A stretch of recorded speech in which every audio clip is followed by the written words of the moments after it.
नमस्कार viewers, YouTube channel x consilium foundation पर आपका स्वागत है। मैं मेजर जनरल नीलेंद्र कुमार आज यहाँ पर एक इस चैनल के लिए नए रिसोर्स पर्सन को लेकर हाजिर हूँ और आज हमारे गेस्ट हैं राहुल देव जी।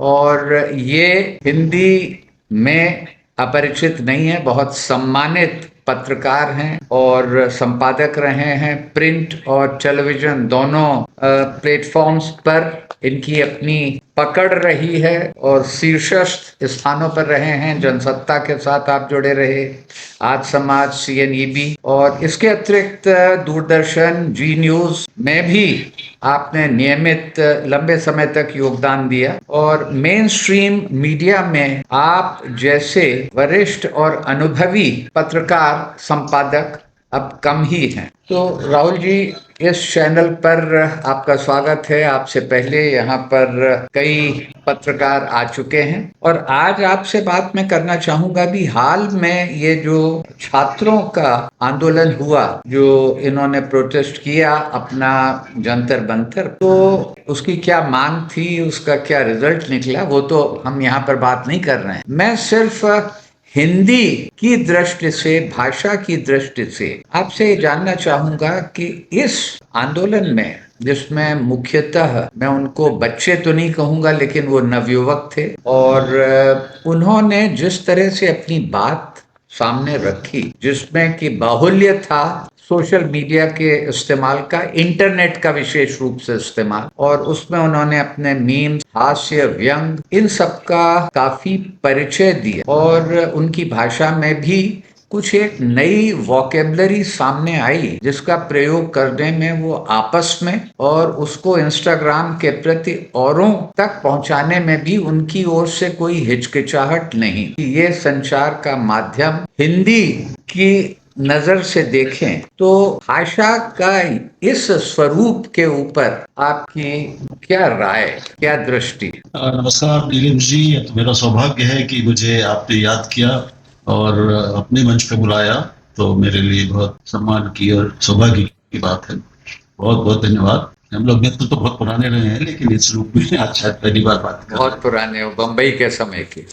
जी जी। और मैं भाषा की मर्यादा और कानून की मर्यादा के बारे में, आदि के बारे में आपकी जो बहुत एक स्पष्ट और बहुत ही अच्छी राय है, आपने जो काम किया है उससे भी परिचित ही हूँ, तो इस विषय को उठाने के लिए भी आपको बधाई। मैं नहीं जानता कि आप उस आंदोलन में वहां गए थे कि नहीं, कुछ शरीक हुए थे कि नहीं। मैं वैसे लखनऊ में रहता हूँ लेकिन बहुत दिन से मचल रहा था मन वहां जाने को, तो मुझे मौका मिला कि मैं 24 और 25 को 2 दिन कई घंटे बिताऊं जी। और 24 की रात को 12:30-1 बजे तक हम वहां रहे, फिर अगले दिन में भी गए, तो उन लोगों से बात भी की, वो क्या बोल रहे हैं, किस भाषा में बोल रहे हैं, कौन पोस्टर्स कैसे लगा रखे उन्होंने, कैसे बनाए जा रहे हैं, वहां लगातार बनाए भी जा रहे थे, वो सब देखा। और अभी इस जिसको अब जेन जी कहा जा रहा है, इस पीढ़ी को, और उसकी भाषा पर विशेष तौर पे जिस तरह की गालियों का वहां खुला इस्तेमाल किया गया और जिसके लिए किया गया, प्रधानमंत्री के लिए और बाकी लोगों के लिए, मुख्यतः प्रधानमंत्री के लिए, उस पर एक पूरे देश में बहस चल रही है इस समय, और वो एक नई चीज हुई है। आंदोलन भी अपने तरह का नया था भारत के इतिहास में, और इस आंदोलन के तौर तरीके भी इतिहास में नए थे। जिस तरह के लोग वहां पे आए थे वो भी नई तरह के लोग थे। ये लोग सामान्य रोजमर्रा के राजनीतिक और गैर राजनीतिक भी आंदोलनकारी नहीं थे। तो कई दृष्टियों से, जिसमें भाषा भी शामिल है, ये आंदोलन एक बिल्कुल नई तरह का रहा है और अभी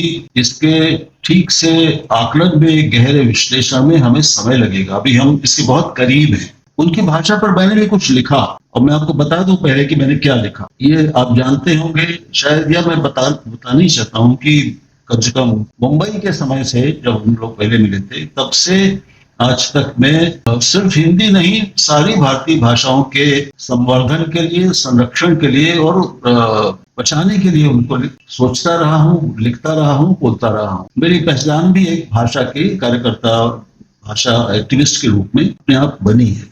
तो भाषा मेरे लिए बहुत गंभीर, बहुत ही कीमती चीज है, बहुत ज्यादा मूल्यवान है। इतनी मूल्यवान है, दुखद यह है कि अभी देश ने और हमारे समाज और राज्य दोनों ने उसके सारे आयामों की गंभीरता को, गहराई को ठीक से समझा नहीं है। वो एक अलग प्रश्न है, उस पर कभी समय हुआ तो बात कर ली। तो मैंने जो देखा वो ये था, क्योंकि इसमें बहुत ज्यादा आलोचना हुई उन लड़कियों की जो हमारे आपकी बेटियों की ही उम्र की हैं। मेरी तो बेटियों की उम्र की है ही, मेरी बेटियों की उम्र से भी कुछ की छोटी थी उनमें से, और मेरी दो ही बेटियां हैं। वो बहुत अश्लील थी, बहुत गालियां, ऐसी गालियां जो हमारे आप जैसे तथा कथित सभ्य भद्र लोगों ने सुनी नहीं थी। उनकी अपनी भाषा वैसी नहीं थी, हमारे आपके घरों में वैसी भाषा नहीं बोली जाती, कोई भी नहीं बोलता।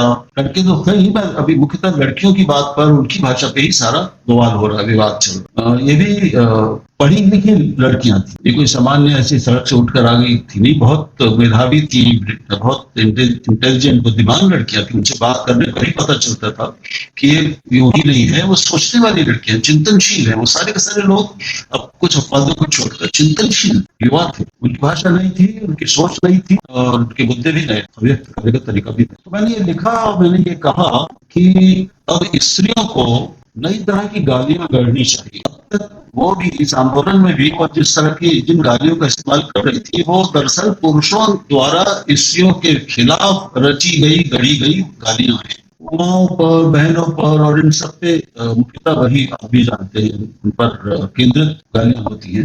मैंने कहा कि ये तो एक पुरुषवादी, पुरुषों ने अपने मन के लिए, अपने अहंकार की दृष्टि के लिए स्त्रियों के खिलाफ ये गालियां गढ़ी।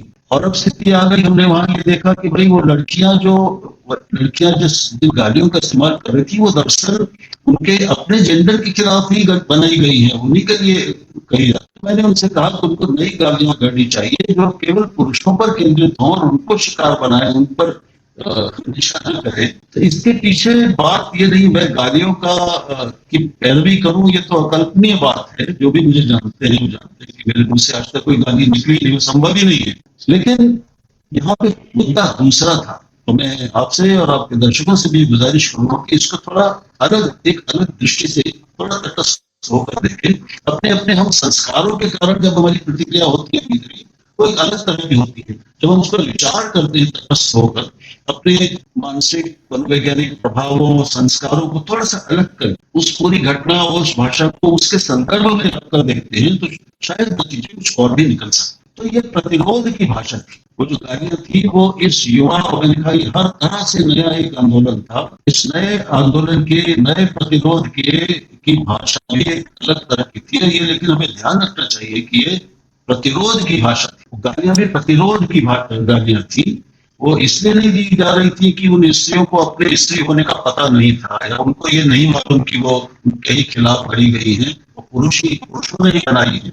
आक्रोश जब बहुत घनीभूत हो जाता है, बहुत सघन हो जाता है, तो मैंने देखा है, आपने भी देखा होगा, बड़े बड़े लोग ऊपर से बहुत शरीफ और भद्र और सज्जन और शालीन रहते हैं, जब उनमें भी क्रोध आता है, वो आवेश में आते हैं, तो वो खुलकर गालियों का इस्तेमाल कर। हमने देखा है कि मंत्री, इस देश में मंत्री, विधायक, सांसद, बड़ी बड़ी सत्तारूढ़ पार्टी भी इसमें शामिल है, बड़ी संख्या में उनके अपने नेता खुलेआम गालियों का इस्तेमाल करते हैं। और गालियों से भी आगे बढ़कर जो काम कई बार हमें उनके द्वारा किए हुए दिखते हैं, वो सचमुच अश्लीलता अगर कुछ है, कर्म की अश्लीलता वो दिखती है, वहां भाषा की अश्लीलता तो एक गौण हो जाती है। तो इसलिए इस आंदोलन में जिस तरह की गालियों और भाषा का इस्तेमाल हुआ, उसको एक बहुत ही नैतिक दृष्टि से देखने के बजाय हमें उस आंदोलन के तत्कालीन संदर्भ और परिप्रेक्ष्य के बीच में रखकर देखना चाहिए। मैं और आप, हम कभी भी गालियों का समर्थन कर ही नहीं सकते, जैसा आपने किया जाना चाहिए।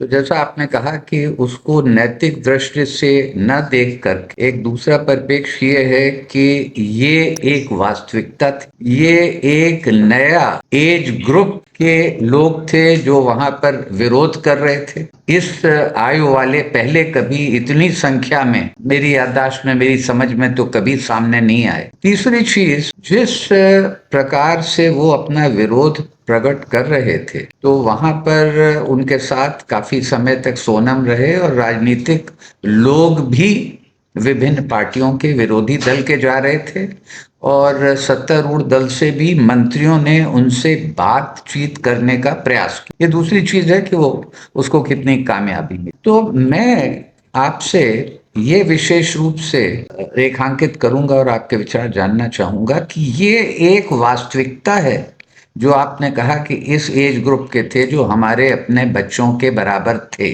और जिसको कि मैं युवा वर्ग कहूं। दूसरी चीज कि उनकी अपनी कुछ मांग थी जिससे कि हम सहमत हों या ना हों, लेकिन कुछ मांग थी। वो लोग वहां पर बिना किसी पर्पस के नहीं आए थे। और तीसरी चीज, इस भाषा के अतिरिक्त इंस्टाग्राम का प्रयोग हुआ है वहां, और वहां पर काफी पोस्टर और इस तरह के जो विजुअल्स थे उनका भी इस्तेमाल किया गया। और ये जब वास्तविकता है और ये जुड़ गई, क्योंकि वहां पर राजनीतिक दल, मीडिया गई उनको देखने के लिए, कवर करने के लिए, ये चीज हमारे बीच में आ गई। और चूंकि भारत के विभिन्न क्षेत्रों से थे, ये केवल एक किसी संस्थान या एक शहर या एक लुटेंस दिल्ली वाले नहीं थे, तो ये चीज अपने आप में फैल गई है। इनकी जो स्टाइल है, मैं उसकी बात कर रहा हूं। तो अब उसको आप किस दृष्टि से देखते हैं, क्योंकि नैतिकता से संभवतः ये लोग वो हैं जो कि इनको कोई उपदेश देना या समझाना वो स्टेज इनकी नहीं रही, तो उसको आप किस नजर से देखते हैं? मैं ये कहना चाह रहा हूं कि वी हैव टू,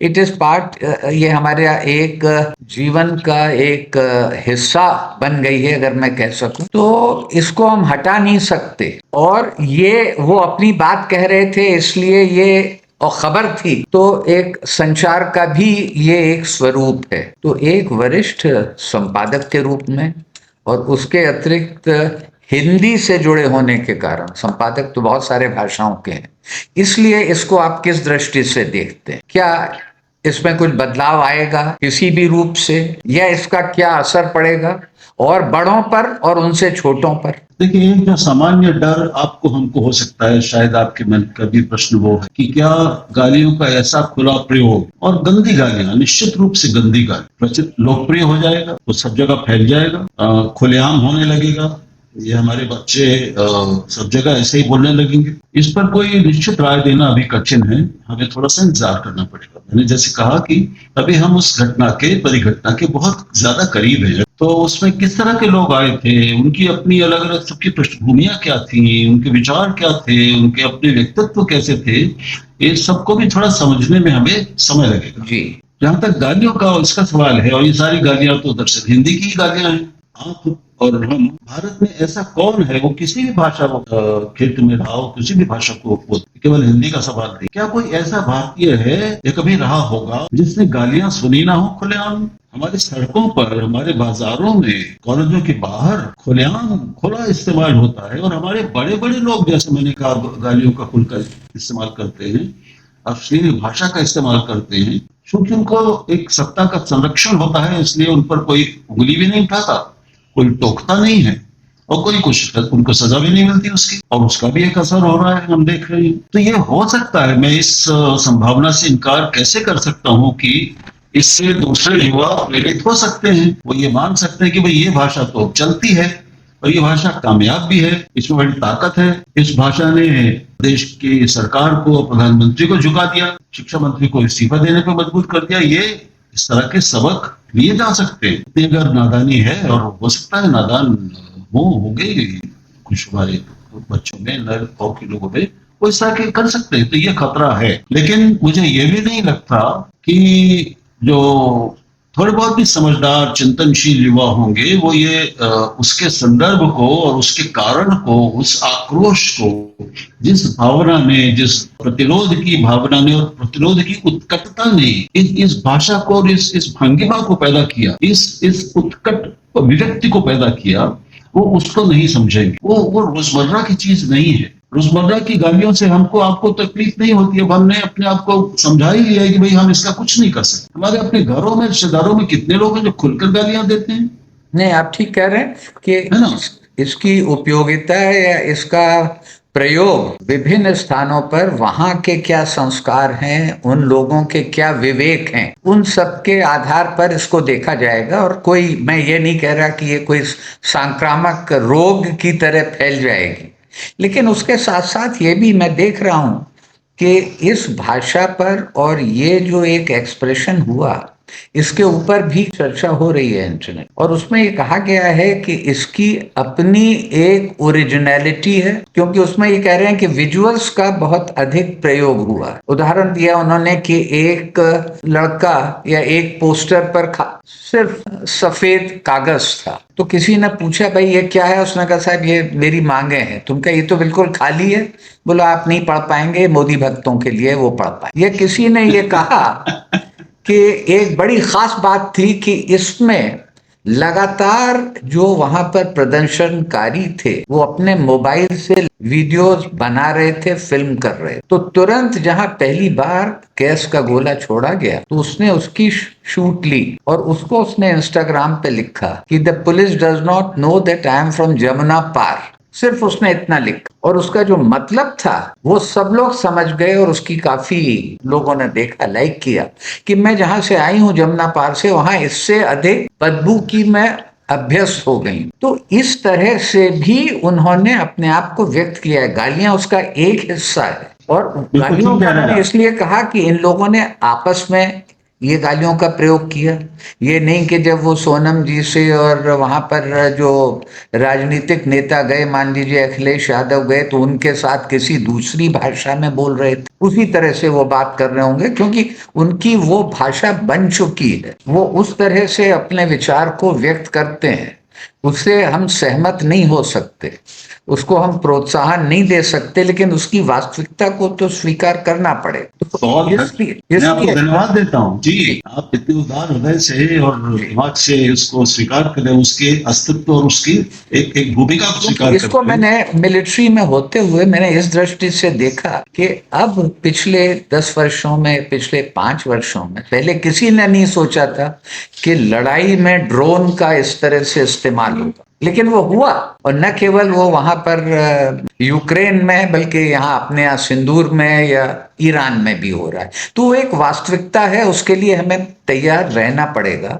ये गलवान घाटी में सिर्फ पत्थरों और डंडों का इस्तेमाल हुआ, वो एक बिल्कुल अलग चीज थी। तो उसको नजर में रखते हुए मेरी आपसे इस बातचीत में ये गुजारिश थी कि इस तरह से, और इसमें जहां तक हिंदी का प्रश्न है कि हिंदी किस तरफ मुड़ेगी, ये भी सोचना पड़ेगा। अब और जो आप इसमें और कहना चाहें। नहीं नहीं, अरे ये संवाद ही है, संवाद ही रहना चाहिए। जी एक ही व्यक्ति बोलता रहे तो इसका तो कोई मतलब नहीं है।